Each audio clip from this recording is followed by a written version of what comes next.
ഇപ്പോൾ കോൺഗ്രസ് നേതാവ് ശ്രീ ടി സിദ്ദിഖ് നമ്മളോടൊപ്പം ചേരുകയാണ്. ശ്രീ ടി സിദ്ദിഖ്, ആവർത്തിച്ച് കോടതി ആവശ്യപ്പെട്ടിട്ടും നിലപാട് വ്യക്തമാക്കാതിരുന്ന കേന്ദ്ര സർക്കാർ ഇപ്പോൾ കോടതിയിൽ പറഞ്ഞിരിക്കുകയാണ് വയനാട് ദുരന്ത ബാധിതരുടെ വായ്പ എഴുതി തള്ളാൻ കേന്ദ്രം ഇല്ല എന്നുള്ളത്. കേന്ദ്രത്തിന് അതിനുള്ള നിയമപരിധി ഇല്ല, തങ്ങളുടെ അധികാര പരിധിയിൽ പെടുന്ന കാര്യമല്ല എന്നുള്ളതാണ് വിശദീകരണം. അത് പര്യാപ്തമാണോ? തീർത്തും ഉത്തരവാദിത്വത്തിൽ നിന്ന് ഒഴിഞ്ഞു മാറി ഒരു ദുരന്തബാധിത സമൂഹത്തോട് കാണിക്കുന്ന മനുഷ്യത്വരഹിതവും ക്രൂരവുമായ സമീപനമാണ് കേന്ദ്ര സർക്കാർ ഇന്ന് ഹൈക്കോടതിയിൽ ബോധ്യപ്പെടുത്താൻ ശ്രമിച്ചിട്ടുള്ള കാര്യം. ഇതിൽ 2-3 കാര്യങ്ങൾ ഇതുമായി ചേർത്ത് പറയേണ്ടതുണ്ട്. ഒന്ന്, പ്രധാനമന്ത്രി ദുരന്ത സ്ഥലത്ത് വന്നപ്പോൾ പ്രധാനമന്ത്രി പറഞ്ഞത് നിങ്ങൾ ഒറ്റയ്ക്കല്ല, ഞങ്ങൾ കൂടെയുണ്ട് എന്നുള്ളതാണ്. ഞങ്ങൾ ചോദിക്കുന്നത്, ഒരു ദുരന്തബാധിതൻ, അവരുടെ വീട് നഷ്ടപ്പെട്ടു, അവരുടെ കിടപ്പാടം, അവരുടെ ജീവനോപാധി, അവരുടെ ഉറ്റവരും ഉടയവരും അങ്ങനെ തുടങ്ങി എല്ലാവരും നഷ്ടപ്പെട്ട് സീറോയിൽ നിൽക്കുന്നതായിരിക്കുന്ന, ജീവിക്കാൻ പാടുപെടുന്നതായിരിക്കുന്ന മനുഷ്യരോട് അവരുടെ കടം കൂടി പേറി നിങ്ങൾ ജീവിച്ചോ എന്ന് പറയുന്ന സമീപനം എങ്ങനെ ഒരു മനുഷ്യനോട് പറയാൻ സാധിക്കും? ഒരു ഭരണകൂടത്തിന് ഒരിക്കലും നീതീകരിക്കാൻ കഴിയുന്ന കാര്യമല്ല. മാത്രമല്ല, നിങ്ങളൊരു കാര്യം ഇപ്പൊ ഇവർ പറഞ്ഞു നിയമപരമായി ഞങ്ങൾക്ക് ചെയ്യാൻ സാധിക്കില്ല എന്നുള്ളത് തെറ്റായ കാര്യമാണ് കേന്ദ്ര സർക്കാർ പറഞ്ഞത്. കാരണം 2024 ജൂലൈ മാസം 30-ാം തീയതി ചൂരൽമല മുണ്ടകൈ ദുരന്തമുണ്ടാകുമ്പോ NDMA ആക്ട് അനുസരിച്ച് സെക്ഷൻ 12-ഉം 13-ഉം അവിടെയുണ്ട്. അത് കേന്ദ്ര സർക്കാരിന്റെ ബാധ്യതയാണ്. ലെവൽ 3 ടൈപ്പ് ഓഫ് ഡിസാസ്റ്റർ എന്ന് പറയുമ്പോൾ അത് disaster of severe nature, it is the responsibility of the central government. അത് നിയമപരമായ ബാധ്യതയാണ്. അത് കഴിഞ്ഞതിന് ശേഷമാണ് ഇവർ നിയമത്തിൽ നിന്ന് സെക്ഷൻ 12, 13 ഇത് ഒഴിവാക്കാനുള്ള നടപടി എടുത്തത്. അപ്പോൾ ഒരു ചോദ്യം ഉയരുന്നുണ്ട്, ദുരന്തം ഉണ്ടാകുന്ന ഈ നിയമം പാസാക്കിയത് റിട്രോസ്പെക്റ്റീവ് എഫക്റ്റിലല്ല, മുൻകാല പ്രാബല്യത്തിലല്ല. ദുരന്തമുണ്ടാകുന്ന സമയത്ത് ഈ നിയമം പ്രാബല്യത്തിലുണ്ട്. അതുകൊണ്ട് തന്നെ കേന്ദ്ര സർക്കാരിന് ഇതിൽ നിന്ന് ഒരിക്കൽ പോലും ഒഴിഞ്ഞു മാറാൻ സാധ്യമല്ല.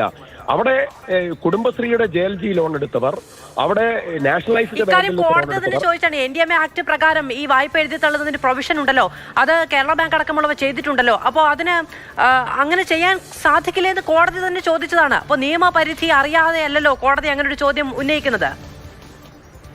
ഇതില് കേന്ദ്ര സർക്കാർ ഈ ദുരന്തബാധിത ഉത്തരവാദിത്വത്തിൽ നിന്ന് ഒഴിഞ്ഞു മാറാൻ നാഷണൽ ഡിസാസ്റ്റർ മാനേജ്മെന്റ് ആക്ടിന്റെ ആ സെക്ഷൻ തന്നെ സാമ്പത്തികമായ ബാധ്യതകൾ, വായ്പാ ബാധ്യതകൾ ഏറ്റെടുക്കുന്ന സെക്ഷൻ തന്നെ ഇവര് റിപ്പീൽ ചെയ്ത് എടുത്തു കളഞ്ഞു.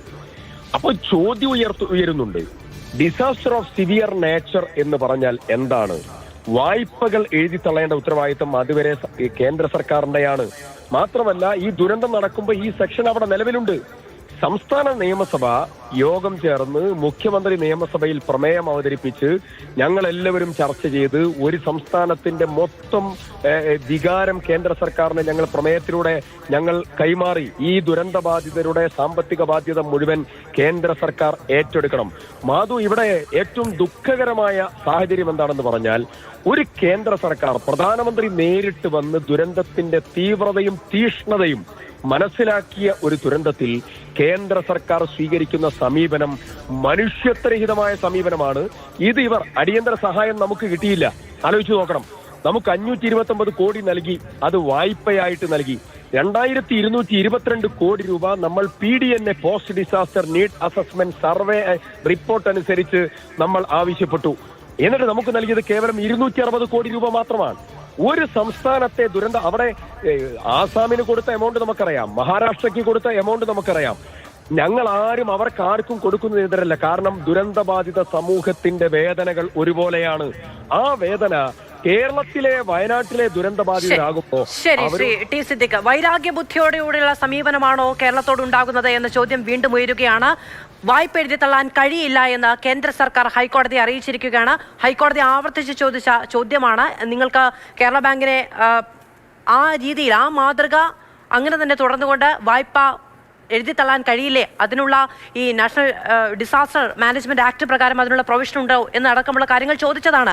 അന്ന് ആ കാര്യങ്ങൾ ആലോചിക്കുന്നുണ്ട്, കൂടിയാലോചനകൾ നടക്കുന്നുണ്ട്, തീരുമാനമുണ്ടാകും തുടങ്ങിയ കാര്യങ്ങൾ പറഞ്ഞ കേന്ദ്ര സർക്കാർ ഇപ്പോൾ അങ്ങനെ സാധിക്കില്ല എന്നുള്ള അവസാന തീരുമാനം സെപ്റ്റംബർ 10 അവസാന തീയതി കൊടുത്തതാണ് കോടതി. അന്ന് പോലും നിലപാട് വ്യക്തമാക്കാത്ത കേന്ദ്ര സർക്കാർ ഇപ്പോൾ ഈ പ്രഖ്യാപനം നടത്തിയിരിക്കുകയാണ്. കോടതിയെ രേഖാമൂലം അറിയിച്ചിരിക്കുകയാണ്. തങ്ങളുടെ അധികാര പരിധിയിലുള്ള കാര്യമല്ല, ചെയ്യാൻ കഴിയില്ല എന്നത് വ്യക്തമാക്കുകയാണ്. നേരത്തെ ടി സിദ്ദിഖ് പറഞ്ഞതുപോലെ ഈ വയനാട് ദുരന്തവുമായി ബന്ധപ്പെട്ട സഹായം എന്ന നിലയ്ക്കല്ല, വായ്പ എന്ന നിലയ്ക്കാണ് കേരളത്തിന് ഇതുവരെ അനുവദിച്ച പണം എന്ന് പറയുമ്പോൾ കേന്ദ്രം എന്താണ് ഈ വലിയ ദുരന്തം എന്ന് കേന്ദ്രം തന്നെ വിലയിരുത്തിയ വയനാട് മുണ്ടക്കൈ ദുരന്തത്തിൽ ചെയ്തത്, എന്താണ് കൈയയച്ച് ചെയ്ത സഹായം തുടങ്ങിയ കാര്യങ്ങൾ ജനത്തിന് ചോദിക്കാൻ കഴിയുന്ന അവസരമാണ് വീണ്ടും ഉണ്ടായിരിക്കുന്നത്.